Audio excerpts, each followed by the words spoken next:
यो दैव सवितास्माकं धियो धर्मादिगोचराः प्रेरयेत् तस्येत् भर्गः तद्वरेण्यमुपास्महे। శ్రీ గురుభ్యో నమః. శ్రీమాత్రే నమః.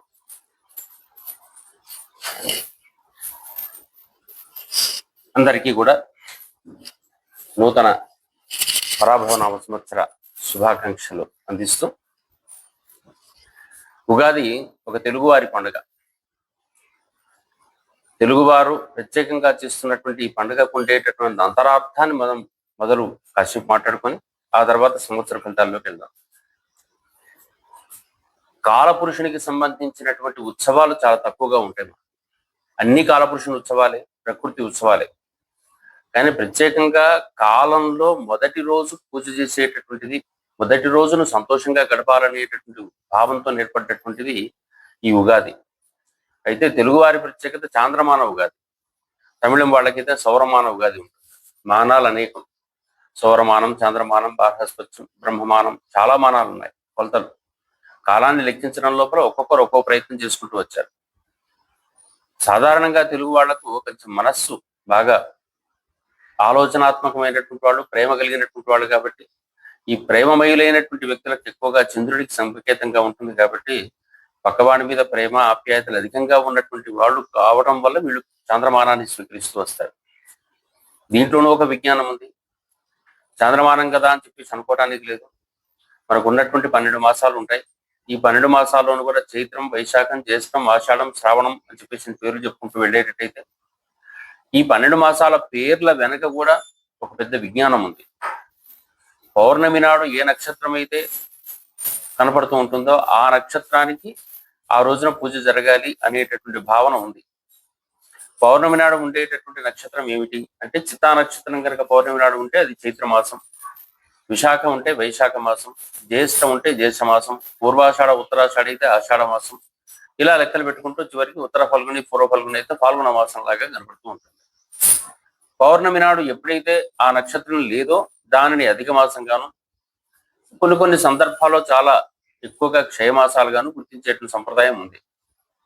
అందుకని ఈ చాంద్రమానాలకు సంబంధించిన విశేషంలో ఈ ప్రకృతిలో వచ్చేటటువంటి మార్పును, వసంత ఋతువును, చిగురించేటటువంటి కాలాన్ని, వీటన్నిటిని దృష్టిలో పెట్టుకొని ఏ ప్రకృతి అయితే చిగురించే కాలం చైత్రమాసం అవుతుందో ఆ చైత్రమాసాన్ని మొదటి రోజును మనము పండగగా చేసుకునేటువంటి సంప్రదాయం. అందుకని కాలపురుషునికి సంబంధించినటువంటి ప్రత్యేక ఉత్సవం ఇది. దేనికైనా ప్రారంభాలు బాగుంటే జీవితం అంతా బాగుంటుంది అనుకునేటట్టు ఒక సంకేతం ఉంది మనకు. రోజు ఉదయం బాగా ఉండేటట్టయితే రోజంతా బాగుంటుంది అనేటువంటి తత్వం ఉన్నవాళ్ళు. అందుకనే ఉదయం లేవగానే భగవంతుని దర్శించుకోవటం, కళ్ళు మూసుకోగానే భగవంతుని యొక్క ప్రార్థన చేయటం, కరాగ్రే వసుదే లక్ష్మి కర్మచ్చే సరస్వతి అంటూ చేతిని చూసుకుంటూ అమ్మవారిని ధ్యానం చేసుకోవడం లాంటిదంతా దేనికంటే ఉదయము అనేటటువంటిది ఏదైతే ఉంటుందో ఆ రోజు మొత్తం దాని ప్రభావం ఉంటుంది. ప్రారంభాలు బాగా ఉండేటట్టయితే జీవితం బాగుంటుంది. అందుకే జాతకం అనేది కూడా పుట్టినప్పుడు బాగా ఉండేటట్టయితే, పుట్టినప్పుడు ఉండేటటువంటి గ్రహగతుల వ్యవహారాలన్నింటినీ దృష్టిలో పెట్టుకొని ఆ రోజు ఆ జీవితమే బాగుంటుందనే ఉద్దేశంతో చెప్పడం జరుగుతూ ఉంటుంది. అందుకని గ్రహగతులను అనుసరించి చేసేటట్టు విధానం అది. ఇట్లా ఏ రూపంలో చూసినా ప్రారంభం మంచిది కనుక అయ్యేటట్టయితే మొత్తం జీవితం బాగుంటుంది.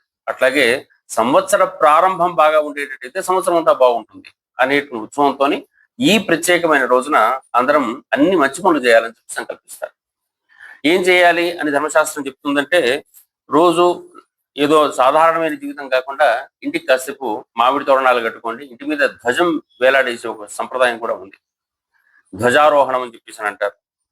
శరీరానికి శుద్ధి చేసుకునే విధానం భారతీయులకు మొట్టమొదటి నుంచి ఉంది కాబట్టి ఈరోజు తప్పనిసరిగా తైలాభ్యంగన స్నానం చేయాలని చెప్పేసి ఉంటుంది. అదేవిధంగా కొత్త బట్టలు కట్టుకొని నిత్యనూతనంగా కనిపించాలి, ఆభరణాలు వేసుకొని అందంగా కనిపించాలి. ఎందుకంటే తనను తాను చూసుకునేటట్టయితే కలిగేటట్టు ఒక ఆత్మవిశ్వాసం, ఆనందము ఈ రోజు ఉన్నటువంటిది మొత్తం జీవితం అంతా ఉంటుందనే భావన. అట్లాగే దమనము అనేటటువంటి వస్తువు, మనకు ఆకు ఉంటుంది, చక్కనేటటువంటి వాసన వచ్చేది ఇప్పుడే వస్తుంది. ఆ దమనం చేత ఈ 15 రోజుల పాటు వరుసగా పౌర్ణమి వరకు వేరు వేరు దేవతలకు పూజ చేయాలని చెప్పేసి ధర్మశాస్త్రం చెప్తే, కాలపురుషునికి సంబంధించినటువంటి బ్రహ్మకు ఈ రోజు దమనం చేత పూజ చేయాలని చెప్పేసి చెప్పడం జరిగింది. అట్లాగే అనేక రకాల వ్రతాలు, లోక క్షేమం కోసం చేసే శాంతులు, దాంతోపాటు మనకు వేప పువ్వు పచ్చడి, షడ్రుచులతో కూడుకున్నటువంటి వేప పువ్వు పచ్చడి ఈ రోజు చేసుకొని తినాలని చెప్పేసి ఉంది. వర్షాదో నింబకుసుమం శర్కరామ్ల ఘృతేర్యుతం భక్షితం పూర్వయామే స్యాత్ తద్వర్షం సౌఖ్యదాయకం అని చెప్పేసి మనకి ఈ సంవత్సరం ప్రత్యేకంగా ఉంటుంది. అంటే ఈ 6 రుచులతో కూడుకున్నటువంటి ఈ వేప పువ్వు పచ్చడి తింటే శతాయువు వజ్రదేహాయువు అని చెప్పేసి చెప్తారు. శరీరానికి మంచి చక్కనైనటువంటి ఆయువు కలుగుతుంది, అదేవిధంగా వజ్రదేహం కలుగుతుంది. అందుకని తప్పనిసరిగా 6 రుచులకు జీవితంలోని అనేక రకాల భావాలకు ప్రతీకలుగా మన వాళ్ళందరూ కూడా తప్పనిసరిగా నింబ కుసుమ భక్షణం వేప పువ్వు పచ్చడి తినడం అనేది ఒక సంప్రదాయం. అదేవిధంగా తప్పనిసరిగా ప్రపాదానం అనేటటువంటి ఒకటి చేయాలను ఈ రోజు నుంచి మొదలుపెట్టి బయట చలివేంద్రాలు ఏర్పాటు చేయమని పూర్వం చెప్పారు. ఈ రోజుల్లో అటువంటి అవకాశాలు చాలా తగ్గిపోయాయి, అన్ని బాటిల్ సంస్కృతులు వచ్చాయి. కాబట్టి ప్రపాదానం అనేటటువంటిది మనకు పూర్వం నుంచి చెప్పబడే విధానం. తప్పనిసరిగా ఈ రోజు రాజ లేదా దైవ దర్శనం చేసుకోవాలి అని చెప్పేసి, అందుకని ఈ రోజు ప్రారంభమే మనం పూజతోని లేదా దేవాలయంకి వెళ్ళి దైవ దర్శనం ఏదో చేసుకుంటూ ఉండటం ఒక లక్షణం. వసంత నవరాత్రులు ఈ రోజు నుంచే ప్రారంభం.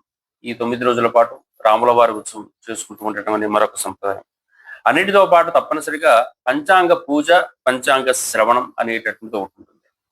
ఈరోజు ఈ పంచాంగాన్ని వినటం అనేటటువంటిది, పంచాంగాన్ని పూజ చేయటం అంటే మనకు పరిపూర్ణంగా ఈ కాలానికి సంబంధించి ఈ సంవత్సరంలో జరగబోయేటటువంటి మంచి చెడు మనకే కాదు, వ్యక్తిగతమే కాదు, ఈ దేశానికి ఎట్లా ఉంది, ఈ రాష్ట్రానికి ఎట్లా ఉంది, మన హృదయాలు ఎట్లా ఉంటాయి, ఈ అంశాలన్నిటి మీద ఒక అవగాహనతో ఉంటే ఒక రకమైన సంవత్సర ప్రణాళిక అంటాం. ఒక రైతు ఉన్నాడంటే ఏ పంట పండించాలి, వ్యవసాయ వ్యాపారస్తులు ఉన్నారంటే ఏ పంట, ఏ వస్తువును దాచిపెట్టి ఎక్కువగా అమ్మాలి, లేకుంటే ఏ వస్తువును ఎక్కువగా బయట మార్కెట్ చేయాలి, ఈ విషయాలన్నీ అవగాహన కావాలంటే అసలు ఈ సంవత్సరం ఉత్పత్తి ఏంటి, ఈ విషయాల మీద కొంత అవగాహన తీసుకోవాలి. కాబట్టి ఇది ఒక ఇయర్ ప్లానర్ లాంటిది. అటువంటి ఇయర్ ప్లానర్ కి సంబంధించినటువంటి ఈ పంచాంగ శ్రవణం అనేటటువంటిది మనకు ప్రత్యేకంగా ఉంటుంది. కాబట్టి ఈ ఉగాది ఉత్సవాల్లో ప్రత్యేకంగా మనం చేసేటటువంటి పంచాంగ శ్రవణానికి అంత ప్రాధాన్యం వస్తుంది. అందుకే మనమంతా ఉగాది ఉత్సవాన్ని కాలపురుషుని ఉత్సవంలాగా మార్చుకుంటూ బ్రహ్మకు పూజ చేసుకుంటూ ఇక పంచాంగ శ్రవణం యొక్క గొప్పతనం చెప్పుకుంటూ పోతాం. పంచాంగం యొక్క గొప్పతనమే మనకు ప్రత్యేకం. ఎందుకంటే కేవలం అదేదో సాధారణమైన పుస్తకం లేదు, ఎవరు ముద్రించి ఇచ్చేటువంటి అంశం కాదు. అనేక రకాలైనటువంటి సంవత్సరాల నుంచి మనస్సు లోపల మదనం పడి ఆకాశంలో గ్రహగతులకు అరచేతిలో అద్దం చూపించినట్టుగా ఇవాళ గ్రహగతి ఎట్లా ఉంటుందనేది ఇక్కడ మనకు కనిపించేటటువంటి విధానం. 360 డిగ్రీల ఆకాశాన్ని చిన్న 12 గళ్ల లోపల మన దగ్గర చూపించగలిగడం అనేటటువంటిది ఒక గొప్ప భారతీయమైనటువంటి విజ్ఞానం ఇది. ఆ విజ్ఞానానికి సంబంధించినటువంటి గొప్పతనమే కాకుండా ఆయా రోజుల్లో ఏ ప్రత్యేకతలు ఉన్న రోజుల్లో ఏమేమి చేస్తే మన జీవితాలకు ఆనందంగా ఉంటుందో, ప్రకృతిలో ఏ మార్పులకు ఎట్లా స్పందించాలో చెప్పినటువంటిది పంచాంగం. అందుకనే పంచాంగం అనేది ఒక విజ్ఞాన సంబంధమైనటువంటి అంశం. అందుకనే ఆ పంచాంగం గురించి తెలుసుకోవటం, పంచాంగం ఈ సంవత్సరం పంచాంగం ఎట్లా ఉంటుందో పరిచయం చేసుకోవటం మన అవసరం ఉన్నటువంటిది. శ్రీ కళ్యాణ గుణావహం రిపుహరం దుస్వప్న దోషాపహం గంగా స్నాన విశేష పుణ్యఫలదం గోదానతుల్యం రుణాం ఆయుర్వర్ధనముత్తమం శుభకరం సంతాన సంపత్ప్రదం నానాకర్మ సుసాధనం సముచితం పంచాంగమాకర్ణ్యతాం. సంపద కలుగుతుందట, ఇంట్లో కళ్యాణకారకం అవుతుంది. కళ్యాణము అనగానే వివాహ జీవితమే కళ్యాణం కాదు, లోక కళ్యాణం అంతా కళ్యాణమే. అనేక రకాల మానసిక సంతోషాలు, శత్రువులను నశింపజేసేటటువంటిది, దుష్టమైనటువంటి స్వప్నాలను తీసిపారేసేటటువంటిది, గంగాది స్నానాలు చేసి పుణ్యం కలిగేటటువంటిది. అంటే పంచాంగం ఏంటి, అది ఎట్లా కలుగుతుందంటే ఏ ప్రత్యేకమైన రోజునాడు నీ ఇంట్లో గంగే చెవినే చేవ అంటూ స్నానం చేసినప్పటికీ కూడా ఆ పుణ్యం కాలం గుర్తుపెట్టుకుంటామో, ఆ స్నానం చేస్తే వచ్చే పుణ్య ఫలితం రోజు నీకు తెలిసేటటువంటిది ఈ పంచాంగం వల్లనే అని చెప్పడం ఇక్కడ. గోదానతుల్యం అనేటువంటిది, అదేవిధంగా ఆయుష్ను పెంచేటటువంటిది, సంతానాన్ని సంపూర్తిగా చూసేటటువంటిది. ఇది ఒక్కటి ఏంటయ్యా, నానా కర్మ సుసాధనం, అనేక కర్మలకు అనువుగా మీకు ఇన్ఫర్మేషన్ ఇచ్చేటటువంటిది, సమాచారాన్ని సంధించేటటువంటిది పంచాంగం వినేటట్టయితే తెలుస్తుంది. పంచాంగం అంటే తిథి వార నక్షత్ర యోగ కరణాలతో కూడుకున్నటువంటిది. కాబట్టి ఈ వీటిని గురించి తెలుసుకునేటట్టయితే మనకు కొత్త విశేషాలు తెలుస్తాయి. తిథేశ్చ శ్రియమాప్నోతి, తిథి గురించి తెలుసుకునేటట్టయితే శ్రేయస్సు కలుగుతుంది. వారాద్ ఆయుష్యవర్ధనం, వారం గురించి తెలుసుకుంటే ఆయుష్ పెరుగుతుందట. నక్షత్రాత్ హరతేత్ పాపం, నక్షత్రాల గురించి తెలిసేటట్టయితే పాపం నశిస్తుంది. ఏది ఉత్తమమో ఏది అనుత్తమో తెలుసుకుని దాని తగ్గట్టుగా ప్రవర్తించమని ఇక్కడ అంతే. యోగాత్ రోగ నివారణం, యోగం గురించి తెలిసేటట్టయితే రోగ నివారణ కలుగుతుంది. కరణం కార్యసిద్ధించ పంచాంగ ఫలముత్తమం. కరణం గురించి తెలిస్తే కార్యసిద్ధి కలుగుతుంది అని చెప్పేసి. అట్లా ఈ కాలాన్ని గురించి తెలుసుకునే సందర్భం లోపల మన వాళ్ళందరూ కూడా చేసిన పని బ్రహ్మకు ఆయుర్దాయాన్ని నిర్ణయించడం మొదలుపెట్టారు. ఈ బ్రహ్మకు ఆయుర్దాయం కట్టడం అంటే కాలంలో ఈ భూమి మీద సృష్టి ఆవిర్భవించిన కాలం లెక్క కట్టడమే బ్రహ్మ ఆయుర్దాయం లెక్కలు కట్టడం. ఆయన ఎంతున్నారు, ఆయన పొడుగు ఎంత, ఆయన పెద్దెంత అని చెప్పడం కాదు. ఈ సృష్టి ఇక్కడ ఈ భూమి మీద ఏ అనంత పద్మనాభుని నాభికమలంలో నుంచి బయటకు వచ్చినటువంటి ఈ భూమి మీద ఉండేటటువంటి ఏ ప్రకృతి లాంటిదో, పుష్పం నుంచి వికసించిన ప్రకృతి ఏదైతే కనపడుతుంటుందో ఆ ప్రకృతికి సంబంధించినటువంటి వయస్సును ఈ భూమి మీద లెక్కలు కట్టడం అనేటటువంటిదే బ్రహ్మాయుర్దాయం. ఆయన బ్రహ్మాయుర్దాయం లెక్కలు కట్టేటప్పుడే మనకు రోజు నిత్య సంకల్పాల్లో చెప్తుంటాం. అద్య బ్రహ్మణ ద్వితీయ ప్రార్థే అని చెప్పేసి ఆయనకు ఉన్నటువంటి మొత్తం వయసులో రెండో భాగంలోకి వచ్చేసాం. ఫస్ట్ పార్ట్ ఈస్ కంప్లీటెడ్ అని. అట్లా అద్య బ్రహ్మణ ద్వితీయ ప్రార్థే శ్వేత పరాహ కల్పే కల్పాల లోపల వైవస్వత మన్మంతరే కలియుగే ప్రథమ పాదే అస్మిన్ వర్తమానేన వ్యవహారిక చంద్రమానేన స్వస్తి శ్రీ పరాభవ రామ సంవత్సరే చైత్రమాసే శుక్లపక్షే ప్రతిపద్యాం గురువాసరే. ఇంకా పిన్ పాయింట్స్ వస్తువుల నుంచి సూక్ష్మానికి వచ్చేటువంటి వ్యవహారం వరకు వచ్చారు. ఈ వైవస్వత మన్వంతరంలో ప్రస్తుతం 27 మహాయుగాలు గడిచాయి. తర్వాత 28వ మహాయుగంలో ఉన్నాం. దాంట్లో కలియుగంలో ఇప్పటికీ 5127 సంవత్సరాలు పూర్తయ్యాయి. ప్రస్తుతం 5128వ సంవత్సరంలో కలియుగంలో కనపడ్డాం.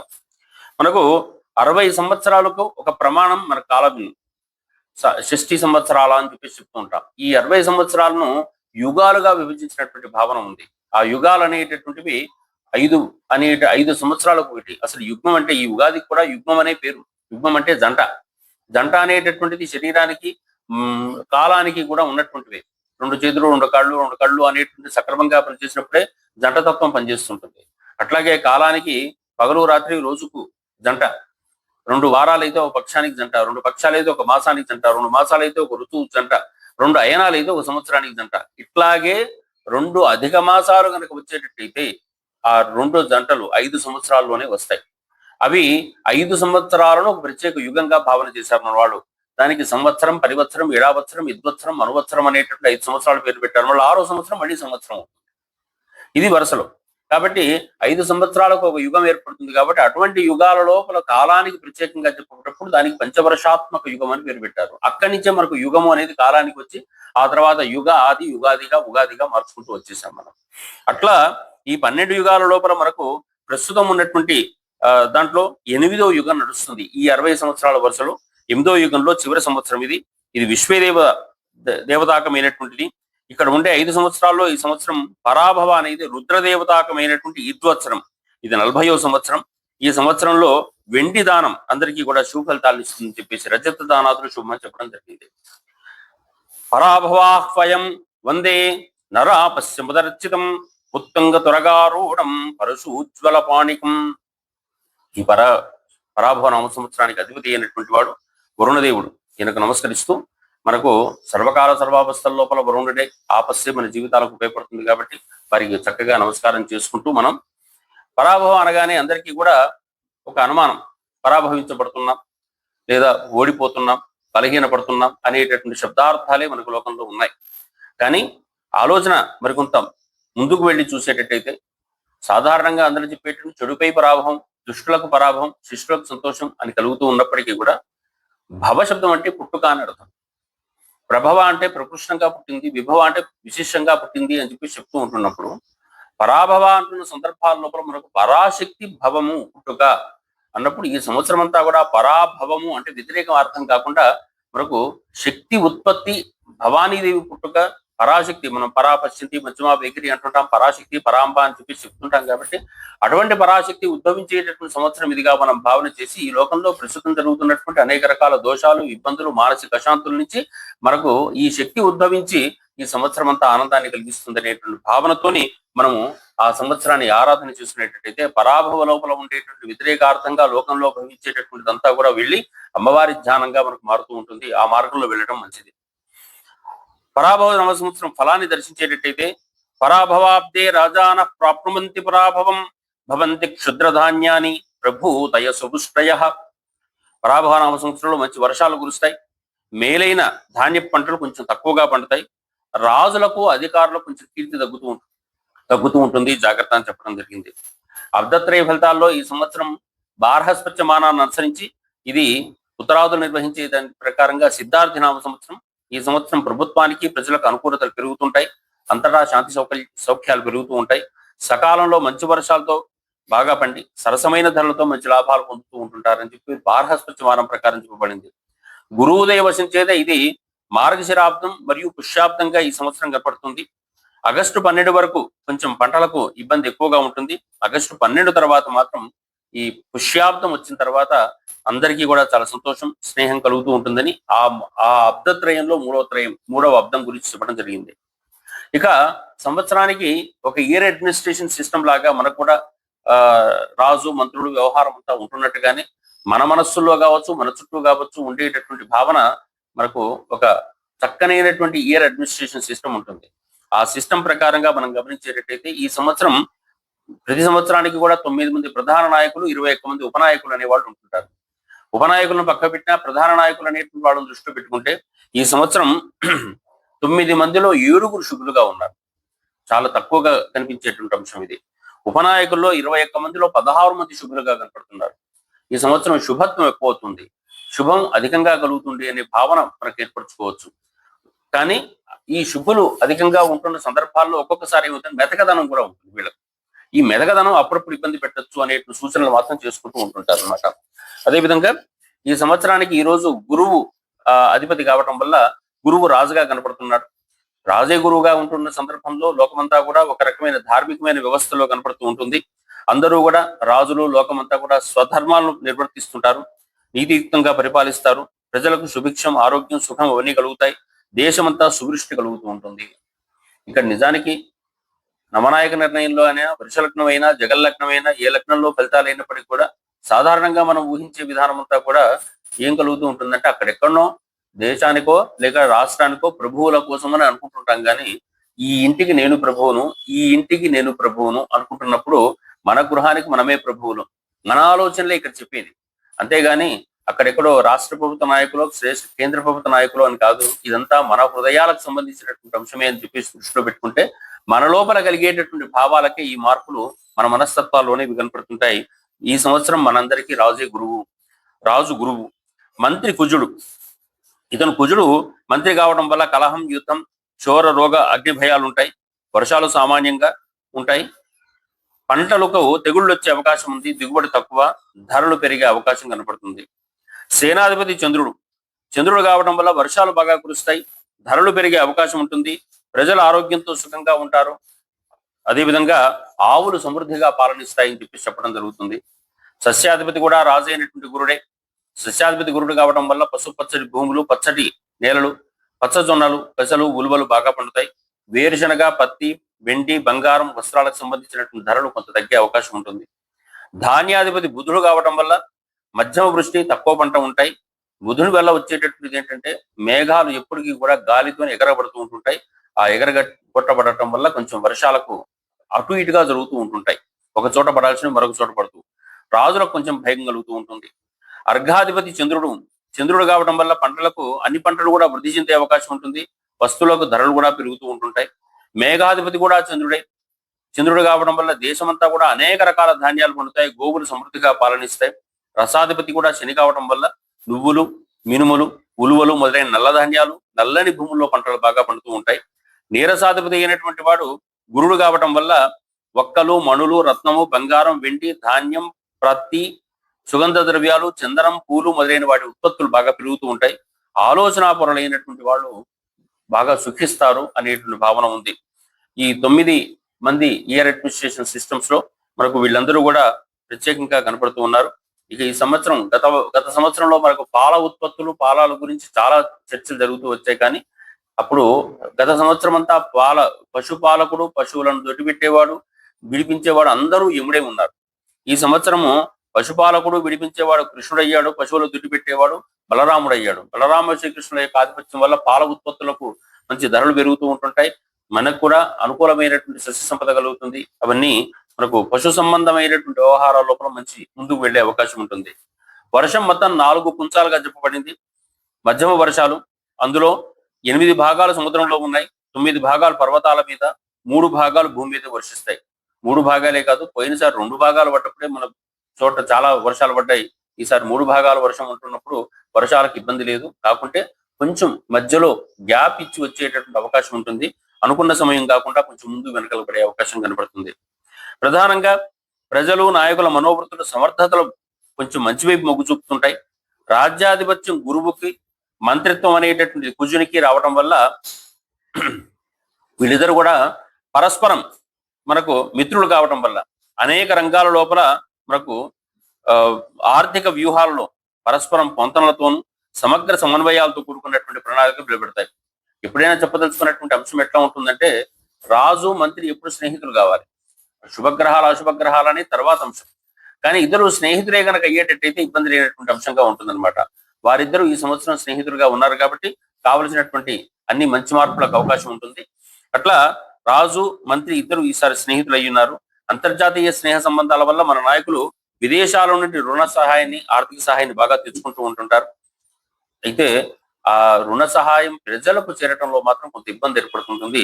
పథకాలు ఏర్పడటం వేరు, ధనం తెచ్చుకోవడం వేరు, తెచ్చుకున్న ధనం అంతా కూడా లోకానికి వినియోగపడటం వేరు అనేటువంటి భావన మనకు కనపడుతూ ఉంటుంది. అదేవిధంగా సేనాధిపతి అయినటువంటి వాడు చంద్రుడు కావడం వల్ల కొంచెం మెతక ధోరణి ఉంటుంది. ఈ మెతక ధోరణి వల్ల కొంచెం చోరత్వం, అదేవిధంగా అతివాద, తీవ్రవాద ధోరణులకు కొంచెం ఎక్కువగా ఇబ్బంది పడే అవకాశం ఉంటుంది. ఆర్థిక రంగం లోపల రాజకీయ నాయకులకు, అధికారులకు మధ్య లోపల ఒక రకమైన స్తబ్దత ఉంటుంది. అదేవిధంగా రక్షణ వ్యయాన్ని ఇంకా పెంచుకోవలసినటువంటి సూచనలు కనపడుతున్నాయి. మధ్యతరగతి వర్గాల వారికి అందరికీ కూడా రుణభారాలు ఈ సంవత్సరం కూడా బాగానే ఉన్నాయి. శాంతి భద్రత విషయంలో అక్కడక్కడ అలజడులు కనపడుతున్నాయి, కానీ వాళ్ళందరినీ కూడా ప్రభుత్వం అదుపులోకి తెచ్చుకుంటూ ఉంటుంది.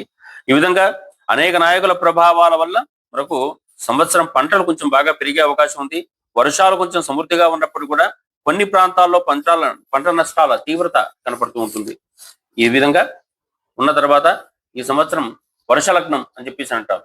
ఈ రోజు ఉగాది చైత్ర శుద్ధ పాడిమి ఏర్పడ్డటువంటి సమయం లోపల లగ్నం వేస్తే దాన్ని వర్షలగ్నం అని చెప్పేసి అంటారు. ఇది ఎక్కువగా రాష్ట్ర సంబంధమైనటువంటి అంశాల గురించి చెప్తుంది. ఇంత ముందే అనుకున్నాం, రాష్ట్రమో దేశమో కాదు, మన ఇల్లు మనమే మనకు రాష్ట్రం, మనమే మనకు కేంద్రం కాబట్టి మనకు సంబంధించిన అంశాలను కూడా దీంట్లో పరిశీలించవచ్చు. రాష్ట్ర ప్రభుత్వం విషయంలో లగ్నాధిపతి చతుర్థంలో ఉండటం, దీనివల్ల పాలకుల్లో చైతన్యం ఏర్పడుతుంది. అనేక రకాల నిర్దేశక సూత్రాలు పెట్టుకుని రాష్ట్ర అభివృద్ధి కోసం పాటుపడతారు. ఇతర ప్రధాన నాయకుల సహాయ సహకారాలు కూడా తోడ్పడతాయి. రాష్ట్ర ప్రజల పురోగతి కొంత దోహదం కలుగుతుంటుంది. లగ్నంపై అనేక గ్రహాల ప్రభావాలు ఉండటం వల్ల అక్కడక్కడ కరువు కాటకాలు ఉన్నాయి, వరదలు ఉన్నాయి. ఇవన్నీ ఉన్నప్పటికీ కూడా పాడి పంటలు బాగా అభివృద్ధిలోకి వస్తున్నాయి. ప్రజల సామాన్య ఆరోగ్య స్థితిగతులు బాగానే ఉంటాయి. ఈ సంవత్సరం మహిళల్లో కూడా ఉన్నతి, బాధ్యతాయుతమైనటువంటి దృష్టి కనపడుతూ ఉంటుంది. అదేవిధంగా ఆర్థిక స్థితి, రాష్ట్ర ఆర్థిక స్థితి మెరుగ్గా ఉన్నప్పటికీ కూడా పథకాల అమలు మాత్రం కొంత జాప్యంగా కనపడుతుంది. ప్రజలకు అందాల్సినటువంటి ప్రయోజనాలు ఆశించినంతగా దొరకక అసంతృప్తి అయితే ఉంటుంది. సామాన్య ప్రజలకు నిత్యావసరాల నిర్వహణ భారం పెరిగే అవకాశం ఉంది.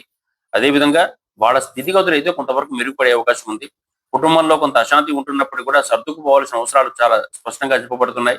బ్యాంకింగ్ రంగం లోపల కొంచెం అనారోగ్యమైన పోటీల వల్ల ఖాతాదారులను బ్యాంకులు పెద్దగా సంతృప్తి పరిచే అవకాశం లేదు.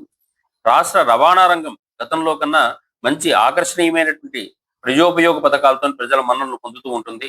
అదేవిధంగా మీడియా, పత్రిక, సమాచార రంగాలు అవన్నీ కూడా వాటిల్లో విప్లవాత్మకమైన సంస్కరణలు వచ్చే అవకాశం ఉంటుంది. వాటికి మనకందరికీ కూడా ఇతరుల సహకారాలు కూడా దొరుకుతూ ఉంటాయి. రియల్ ఎస్టేట్ రంగం లోపల గతం కన్నా కొంతవరకు అభివృద్ధి ఉంది. విద్యారంగం లోపల విద్యార్థుల ప్రతిభ చాలా గొప్పగా ఉంది కాబట్టి అంతర్జాతీయ కీర్తి లభిస్తూ ఉంటుంది. వ్యవసాయ రంగంలో రైతులకు ప్రభుత్వ ప్రోత్సాహం విషయంలో కొంచెం జాప్యం ఉంది. శిశు సంక్షేమం, సంగీత, సాహిత్య, పరిశోధన రంగాలన్నింటిలో కూడా ప్రభుత్వ సహకారం, ప్రభుత్వేతర సంస్థల సహకారం కూడా చాలా బాగా కనపడుతుంది. అదేవిధంగా అనారోగ్యాలు, ఆందోళనలు, అంటువ్యాధులు భయం కూడా కొద్దో గొప్ప ప్రజలను బాధించే అవకాశం ఉంది. కానీ వెంటనే ప్రభుత్వం మాత్రం సకాలంలో స్పందించి ఆ ఇబ్బందులను తొలగింపజేస్తూ ఉంటుంది. దానివల్ల ప్రభుత్వానికి పేరు వస్తుంది. అన్ని రంగాల్లో కూడా అభివృద్ధికరం కన్నా అనారోగ్యకరమైన పోటీలు ఎక్కువగా ఉంటాయి. ఈ అనారోగ్యకరమైన పోటీలను తగ్గించుకోవాలి. అదైతే రాష్ట్రం, దేశంలోనే కాదు, మన హృదయాల్లో, మన ఇళ్లలో కూడా ఆ భావాలు పొందడం మంచిది. అదేవిధంగా కేంద్ర రాష్ట్ర ప్రభుత్వాల మధ్య లోపల సయోధ్య ఇంకా మెరుగుపడుతుంది. అదేవిధంగా రాష్ట్ర వాణిజ్య వ్యవహారాలు గత సంవత్సరం కన్నా కొంత అభివృద్ధి పొందుతాయి. విదేశ వాణిజ్యాలు కూడా ఒక మోస్తరుగా నిలకడగా ఉంటాయి. వివాహ వ్యవస్థలకు, కుటుంబ విలువలకు కొంచెం బలం తగ్గుతూ ఉంటుంది కాబట్టి ఇంకా పెంచుకోవలసినటువంటి అవసరం కనపడుతూ ఉంటుంది అనేది పెట్టుకుంటూ ఉండాలి.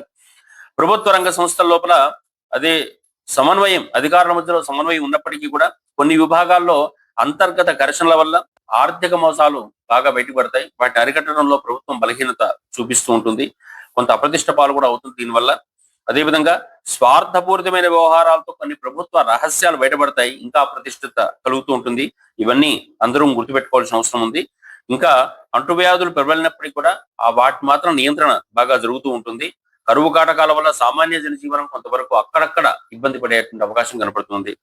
వైజ్ఞానిక పరిశోధన విషయం లోపల మాత్రం జాతీయ స్థాయి విజయాలు, గతంలో పొందినటువంటి జాతీయ స్థాయి పరిశోధనలకు సంబంధించిన విషయాల లోపల ఇప్పుడు ఈ సంవత్సరం మాత్రం ఎక్కువ శ్రమ తీసుకోవాల్సిన అవసరం ఉంది.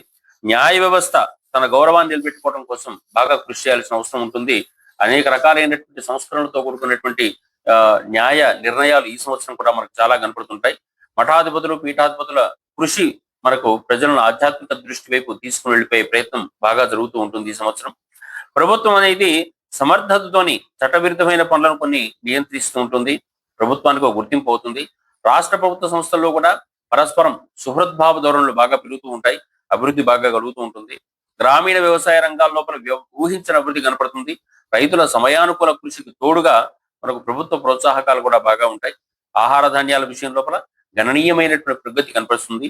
ప్రభుత్వం కూడా వేరు పథకాల ద్వారా ఆదాయాలు బాగా పెంచుకుంటూ ఉంటుంది. ఇట్లా రాజకీయ ఆందోళనకారులు ఉన్నారు, ఇంకా అదేవిధంగా అంతర్గత శత్రువులు ఉంటారు, విప్లవకారులు ఉంటారు. వీళ్ళ దౌర్జన్యాలు కొంత అదుపు చేయటం అనేటటువంటి దాంట్లో కొంచెం ప్రభుత్వం శ్రమ తీసుకోవాలి.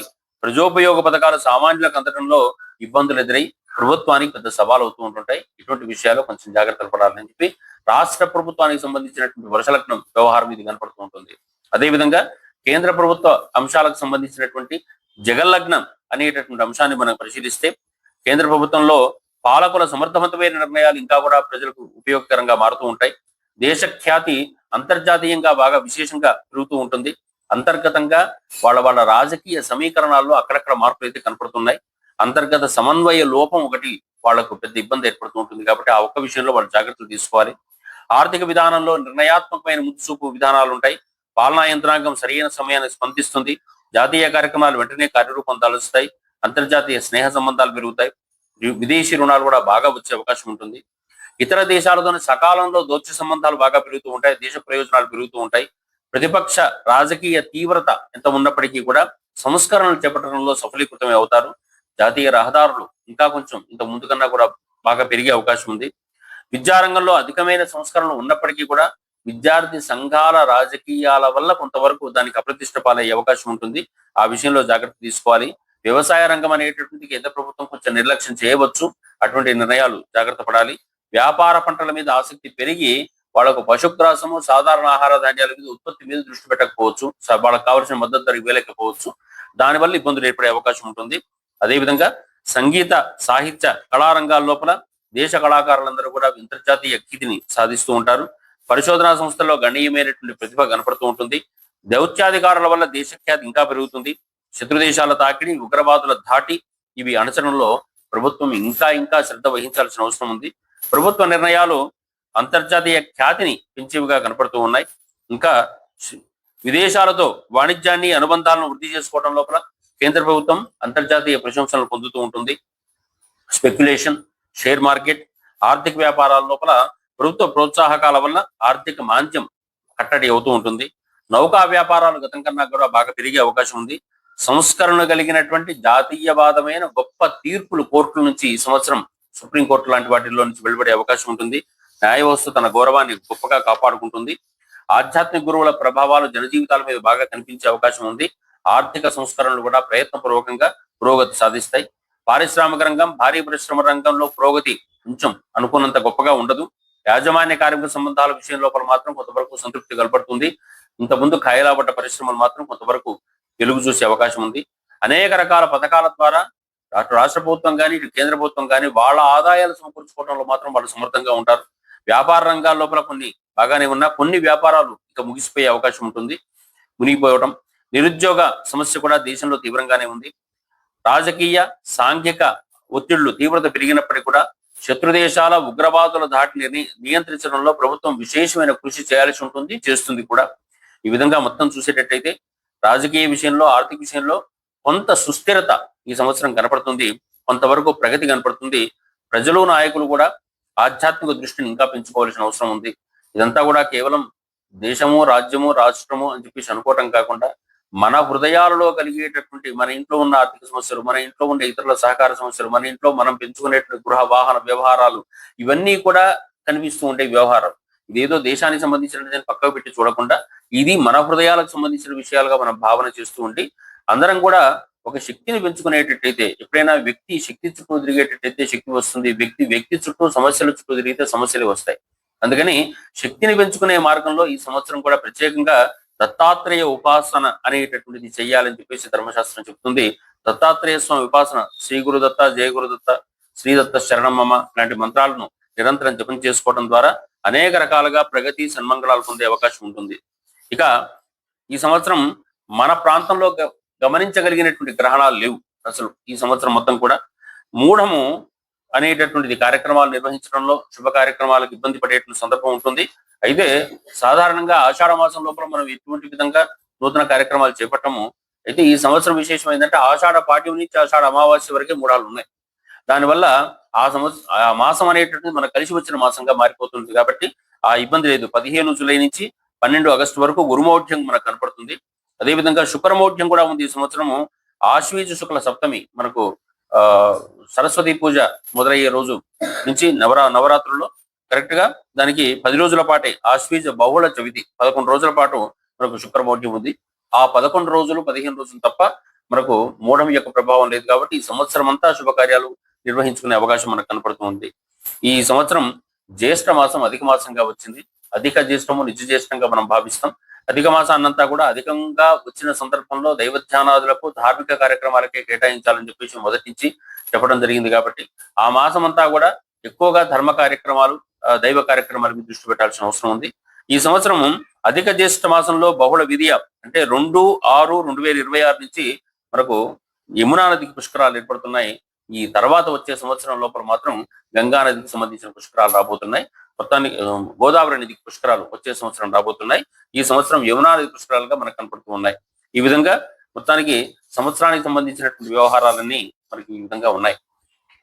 ఇక మనము వ్యక్తిగత వ్యవహారాల వైపు దృష్టి సారించేటట్టయితే 12 రాసుల వారికి ఉండేటటువంటి రాశి ఫలితాల మీద దృష్టి సారించడం ఒక ప్రత్యేకత. ఈ 12 రాసుల వారికి రాశి ఫలితాలు చూసే సందర్భంలో ముఖ్యంగా మనకు 4 గ్రహాల మీద ఎక్కువగా దృష్టి పెడతాం. మిగిలిన గ్రహాలన్నీ కూడా వెంటనే మారుతుంటాయి. కానీ ఈ గ్రహాలు సంవత్సరానికి ఒకసారి, సంవత్సరం నరకొకసారి మారుతూ ఉంటుంటాయి. కాబట్టి వాటికి దృష్టి పెడుతుంటాం. అయితే ఈ సంవత్సరం గురుగ్రహానికి సంబంధించిన విషయంలో కొంచెం అతిచారం అధికంగా ఉంది. గురువు వేగంగా సంచరించకూడదు. మనస్సు వేగంగా సంచరించినా పర్వాలేదు, కానీ గురువు అనేటువంటి ప్రశాంతంగా ఉండగలగాలి. ఆయనంత ప్రశాంతంగా ఉండేటట్టయితే లోకం అంత ప్రశాంతంగా ఉంటుంది. ఆయన వేగంగా సంచరించవలసిన సమయం ఎప్పుడైతే వస్తుందో, అంటే ఆయన సంచరించిన కాదు, మన భూమికి దానికి మధ్యలో ఉన్న దూరం వల్ల కనిపించే విధానం ఇది. వెంటనే మన జీవితాల మీద కూడా దానికి ప్రభావం కనపడుతూ ఉంటుంది. ఈ సంవత్సరం ప్రస్తుతం మిథునంలో ఉన్నటువంటి గురువు జూన్ 1 తర్వాత 2 నుంచి కర్కాటకంలోకి వస్తాడు. అక్కడి నుంచి అక్టోబర్ వరకే 30 డిగ్రీలు పూర్తి చేసుకుని సింహంలోకి వెళ్ళిపోతాడు. మళ్ళీ సింహం నుంచి వక్రంలోకి వెళ్ళాలి కదా, అతిచారం నుంచి మళ్ళీ వక్రానికి రావాలి. జనవరి 24కు మళ్ళీ వక్రం వస్తాడు. అంటే మళ్ళీ సంవత్సరాంతం వరకు మళ్ళీ కర్కాటకంలో ఉంటాడు. ఆ విధంగా గురువు యొక్క వేగం ఎక్కువగా ఉంది. శని మొత్తం మీనంలో ఉంటాడు. రాహు డిసెంబర్ 5 వరకు మనకు మకరంలో నుండి డిసెంబర్ 5 వరకు మనకు కుంభంలో ఉన్నవాడల్లా మకరానికి వెళ్తాడు. కేతువు ప్రస్తుతం సింహంలో ఉన్నవాడల్లా కర్కాటకంలోకి డిసెంబర్ 5 తర్వాత వస్తాడు. ఈ విధంగా మనకు కనిపించేటటువంటి గ్రహ వ్యవస్థను దృష్టిలో పెట్టుకొని